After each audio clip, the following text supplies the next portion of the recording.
Narratives come and narratives go in Bitcoin, but not all of them hold the same staying power. So I had this question. I wanted to see if I could watch how a story going through the Bitcoin ecosystem began and compare the users that have been talking about it more frequently with users that were ignoring it completely and see if any alpha or interesting information existed there. So that's exactly what I did. The phrase we're going to look at today is STRC. And if it wasn't obvious, the reason is because Michael Saylor just bought 34,000 Bitcoin using it, and it is becoming one of the defining characteristics of our current market. So I think it's really important to understand it.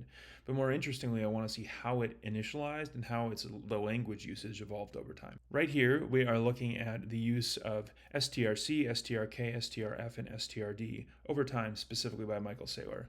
And you'll see back in the early 2025, he starts to talk more about the preferreds, specifically when STRK was launched. You'll note on the chart here the amount of these terms usage changing and varying over time.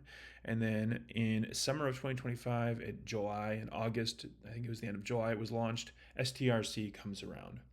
And immediately it overtakes the other preferred shares. And then you'll start to see that these go down in narrative when STRC just continues to go parabolic. And of course, Saylor's just talking his own book, and he finally found something with a really crazy product market fit. But Saylor was not the only one who was early to these.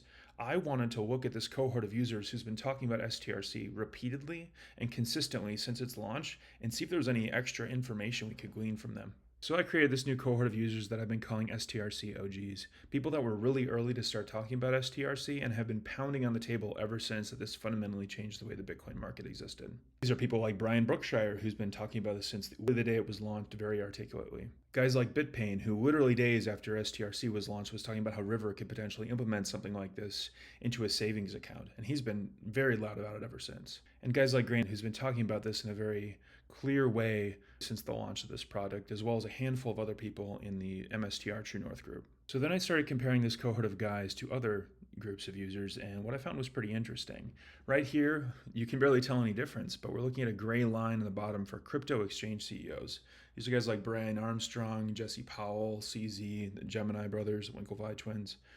And what I found was that they've literally, across the board, every single one of them has not one time mentioned STRC. This group we're going to compare here is Bitcoin miners.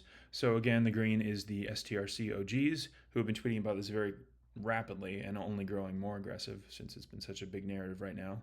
And then the Bitcoin miners, you can see, got a little bit more interested recently. But in general, these people have been very quiet about it and had much less interest overall. Here's the exact same chart, but compared against people that are BIP 110 proponents or very actively developing in that ecosystem. And you'll see this is a narrative that's been almost completely absent from that cohort of Bitcoiners, which is very interesting. Very similar story here with your average Bitcoin pleb too. People just stacking sats on average have been following much less closely how strategies preferred stocks are evolving, which shouldn't be surprising. What was kind of surprising and might be the most interesting finding through all of this, it was this group we're looking at here now. So this is the same group of users that were early to STRC, and we're comparing them against a group I'm calling Bitcoin pragmatists.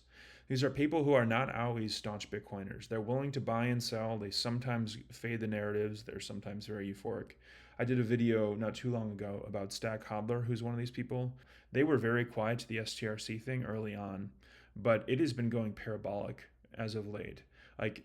And we just looked at the other groups too, and this narrative was like slowly becoming more popular, but not to the same degree. So these pragmatists are people that are not always in Bitcoin.